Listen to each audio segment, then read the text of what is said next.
Hey guys, welcome back. Today I'll be showing you all the currency stores in Archeage Unchained, including the Diligence store, Marketplace, and Honor store.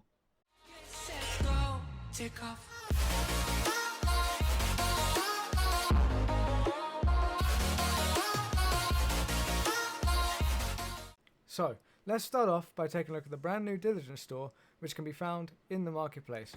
If you don't know what Diligence coins are, they're brand new in Archeage 6.0, added with the Archpass system, which I covered in a previous video.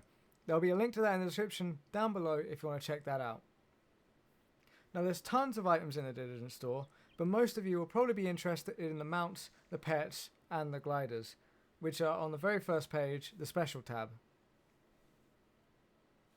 Straight away, you can see the Bloomfang. It's probably one of the most looked for pets. It can auto loot for you, give buffs, things like that.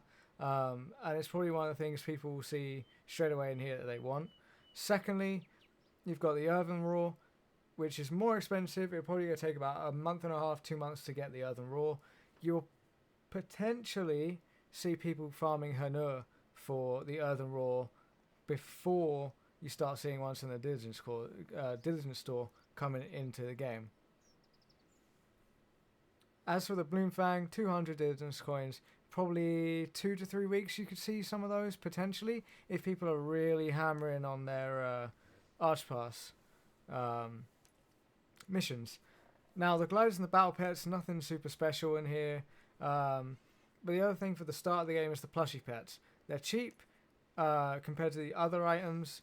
You can get their add-ons, and you can get 7.5k proficiency in things like cooking and things like alchemy, which is a pretty big boost early on top of things like Dawn's Drop and house items, things like that. So these plushie pets could also be showing up pretty early. They'd probably take like a week and a half to get, maybe a bit longer with the items, but as well you can get swim speed, movement speed with them.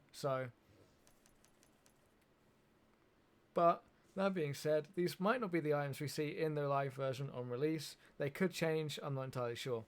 Second tab, you've got things like the labor regens, vocation potions, honor potions. One thing I want to point out, you've got a 100% loot drop potion there and a 60% loot drop potion, but they're both the same price. I don't know why they're there at the same price. I don't know why they're both there. It might be a mistake. They should probably drop the 60% one down to 5 Diligence coins. That'd be better. You've also got the Tempering Charms, the Resplendent Tempering Charms, bound regrade gems, reds, superior reds, yellows, things like that, and the Doom's Blessing to turn those into silver. Obviously they're bound. You can't get them, sell them. You have to use them. Same as the ones in the honor shop that you will see later on. Next, we have the luxury tab. So you've got tons of certs in here. Snowflake, expansion scrolls, boat upgrade tickets, farm cart upgrade tickets, proficiency book, salon certs, tax certs, building management titles, tons and tons of stuff in here, tons of certs in here. You'll see some of this stuff probably come in, people getting farm carts. I don't think you'll see speedboats pretty early, but submarine tail, farm carts, tax certs, things like that you'll probably see. Although I don't think anyone's get those tax certs before the land race starts. But I could be wrong. There's potentially a chance that I'm wrong in that. But from what I've seen in the Archpass, I don't think people will get Diligence coins until probably the Monday after or Tuesday after. In the housing section, you've got the Otherworld storage chest, great chest, 100 slots. You'll probably see people getting these quite early because inventory space is big. You've also got the Any Post Owl in here, which is another big item. Reasonably expensive, the same price as sort of the pets, the mounts sort of stuff. But they are important big items. Whether people will prioritize these over the mounts, I'm not entirely sure. But they are there, and I can see people going for those. You've then got UCC and the image stuff, so portraits and things, weapon images, UCC items, custom items, fusion alambelics, the soap for your costumes, and glider customizations. I don't know why the glider customizations are this expensive. I don't think anyone really bought the glider customizations in the cash shop, so why they'd be more than like a Bloomfang?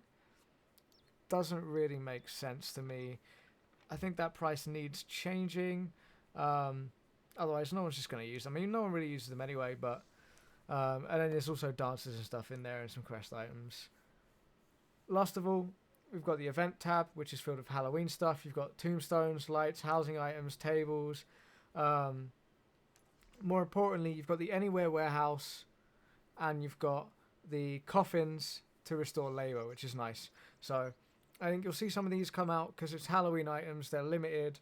They won't be there forever like some of the mounts and pets will be. So I think you'll see some of these sort of come out and be around pretty early on, especially the warehouse. The warehouse will be really nice. Now, for the marketplace, straight away, we've got the premium Arch Pass. 1,500 credits, that's about $10, which isn't really that bad. You can ignore the one for 10 gold. That's just for testing on the median server. The media server.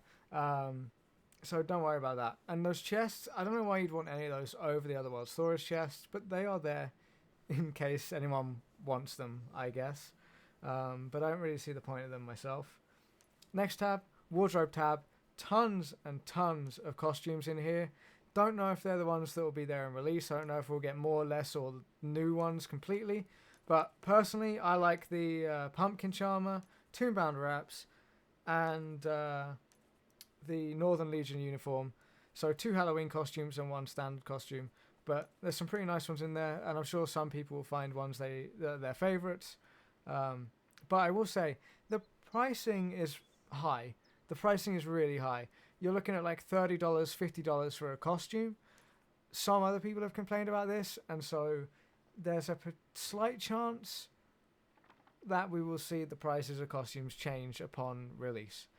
I can't confirm that, but I think they should change. I think they might change, because $50 for a costume, I don't think many people are really going to bother buying, where if they decrease the prices by like 30%, you'll see people probably buying some more costumes, things like that. So hopefully they change the pricing on this, but I don't know if they will or not. So next up, we have the pets. It's not actually battle pets like it says. These are all housing pets, the ones you just, put in your house and they sort of are there. Or ones that just follow you around, don't do combat stuff. But there's so many different types of pets. I've never seen that many pets ever. If anyone's crazy enough to buy every single one of these, you're gonna have an inventory full of pets. It's gonna be crazy. But I don't think anyone will do it because they're like $11 per pet. So they are pretty expensive in my opinion. But they are there in case anyone wants them. Next up, gliders and magicopters. Just 2 in here, just 2 images. $50 for those. Yet again, glider images, no one's going to get them, especially not at that price. So that needs price changing, otherwise no one's ever going to buy those, to be honest. But they are bound on pickup, just like the costumes, so there's still no pay to win in either of the shops, which is great. People ask for no pay to win, and in Diligence Store and this marketplace, no pay to win so far at all. So on the final tab, the housing tab, we have the Otherworld storage chest again. If you don't want to spend Diligence coins on it, or you don't want to wait for your Arch Pass missions to tier yourself up, you can just buy it for credits, as well as the plushie things in here. Personally, I don't know if I like the Otherworld chest being in here, because 100 inventory slots is kind of big. But it is bind on pickup, so you can't sell it. So I can't really complain, but I'm not so much of a fan of it being in there. But yeah, that's the marketplace and the Diligence Store. I'm overall happy with them. I don't see any real problems with them, except a few things being high in price. But other than that, can't wait to see what's actually in the store on live. So, next up we have the Prestige Store. Now, I've only played up to Archeage version 3.5, so for me, the Prestige Store is completely different, completely changed. It's not what I'm used to at all. Obviously, you still have the Prestige cloaks, and they're all, but now, compared to when I last played, they're all locked behind Guild Level 3, not varying levels. This is great, because it makes everything more balanced and fair for all classes. And I want to say right now, Alexander on EU, I'll be running a guild called Prestige for people to farm prestige in and get their cloaks whilst they wait to see what other guilds, sort of the big competitive guilds they want to join. So if anyone just isn't sure of what guild they want to join on Alexander, but want to still earn their cloak from day one, feel free to join Prestige, my guild, and just get your cloak and enjoy yourself, really. That's all there is to say about that. But in the rest of the store, you've got the glider customization that's in the Archeage Unchained Breaker pack. So if you don't want to buy that pack but still want the glider customization, it is here. Obviously, you've got peace treaties, guild flares, as usual. And then on the second page, you have the pioneer earrings, as you know, normal if you want those. Now, this is where I'm not used to the guild shop. All the mounts and the mount armor stuff is missing, and I have no idea where they are now. I'm going to have to look that stuff up to release so that I know where that stuff is, or at least find out what the new best in slot mount armor is for the basic mounts. But yeah, that's the Prestige store. Next up, we'll have a look at the Vocation store. Obviously, still got all the seeds and saplings that are normally in there. But on top of that, you've got things like your building management titles in here, your request completion certificates, braziers, Archeum trees, things like that. Page 6, you've got rumbling Archeum trees and mineral Archeum trees. I know they said that they weren't going to have rumbling Archeum trees in the marketplace, but they are still in the Vocation store. So if anyone's looking for Thunderstrucks, they're going to be pretty damn good for Thunderstrucks early on, I think, if you can get the 1500 or the 15,000 Vocation, sorry. I think a lot of people might be going for those. And then you've also got the Carrot Wings, the Soul Mare, High for the Cow Mount, Dawnstrop gear for the early proficiency boosts, and the pajamas, which would go well with the coffins in the Diligence store for that labor regen. And then there's also Captain's Protection, which is going to be vital, especially on the high pop servers, for doing those early sea trade runs and potentially your 16x16 quest runs as well. So next up we have the Honor store, and I'm pretty sure this is the same as it is on live, but I'm not sure because I haven't played live in years. But for those that don't know the live version, like me, you do have the decrystallization scrolls. So if you're doing Haram and they crystallize and you can't upgrade them, this is where you get the decrystallization scrolls to fix that.